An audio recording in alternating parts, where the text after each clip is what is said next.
It starts quietly. No one notices at first. You're 7 years old, staring into the eyes of a parent who is falling apart. Maybe it's addiction. Maybe it's anger. Maybe it's just the hollow silence of someone too broken to show up. And without words, something ancient clicks in your small mind. If I don't hold everything together, no one will. This is how a child disappears. Not physically, but psychologically. They smile more. They cry less. They learn to read the room before they speak. They become the emotional thermostat of the household. They become small adults long before their minds are ready, and the world praises them for it. You're so mature. You're so responsible. You're so strong. But no one ever stops to ask, at what cost? This is the invisible grief of those who grew up too fast. And today we're going deep inside the psychology of that child, because the effects don't vanish with age. They shape you. They follow you into relationships, careers, your sense of worth. And if you don't understand what happened, you'll spend your adult life repeating the survival patterns that once saved you, but are now slowly killing you. Let's start with what's really happening developmentally. When children are forced to emotionally support adults instead of the other way around, psychologists call this parentification. It's when a child becomes the caregiver, the peacekeeper, the therapist, the protector.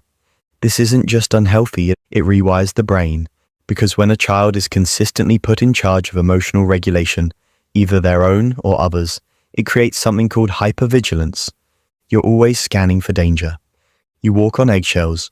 You learn that love is a transaction. You give peace, and maybe they'll give you safety. You learn that your needs are dangerous, and theirs are urgent. So you disappear, not physically, but emotionally, and in your place grows a version of you that performs well.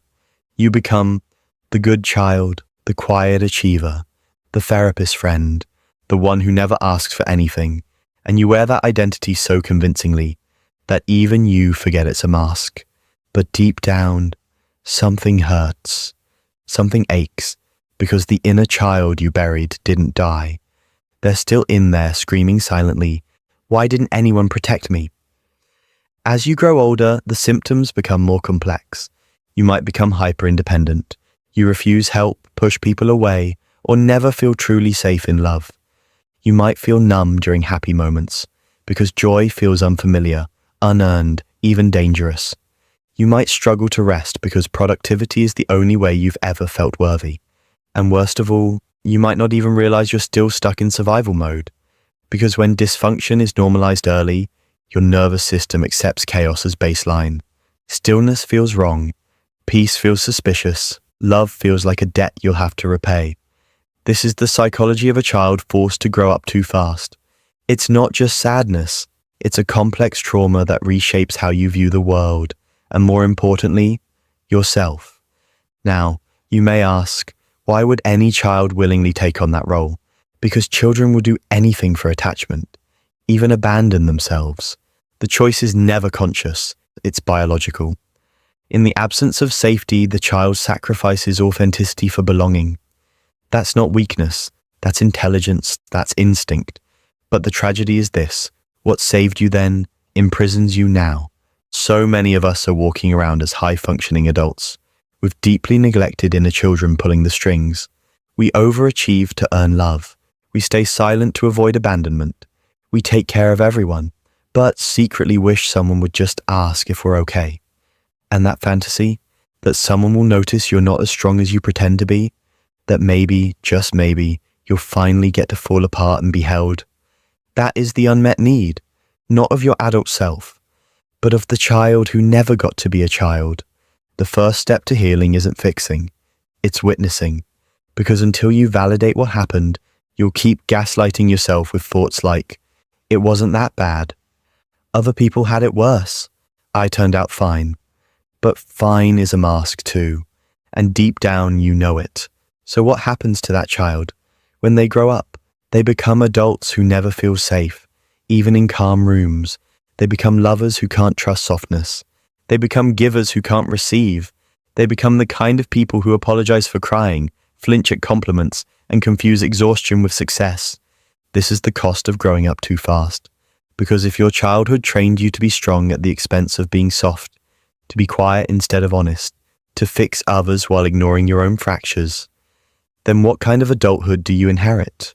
You inherit a life where you're always holding your breath, waiting for someone to give you permission to finally fall apart. But here's the truth. No one's coming to rescue the child you buried. You are the one who must go back and hold their hand. You are the one who must say what no one else ever said.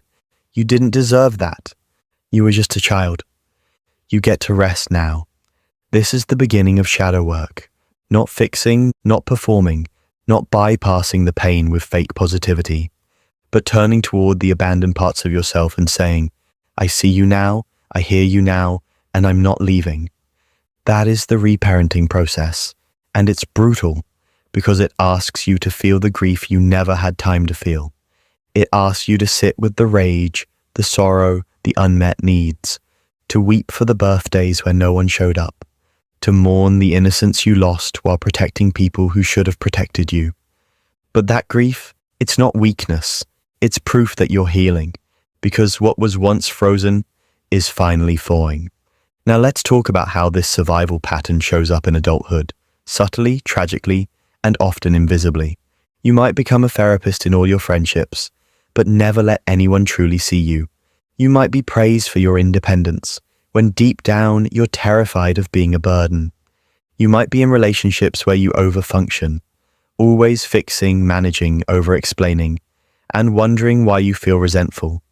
You might struggle with boundaries because saying no still feels like betrayal. These are not personality traits.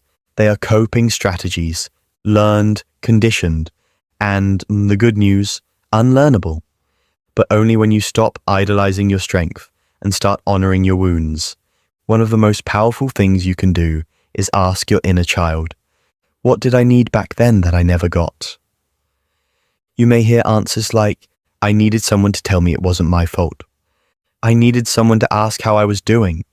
I needed to play, rest, laugh, without fear.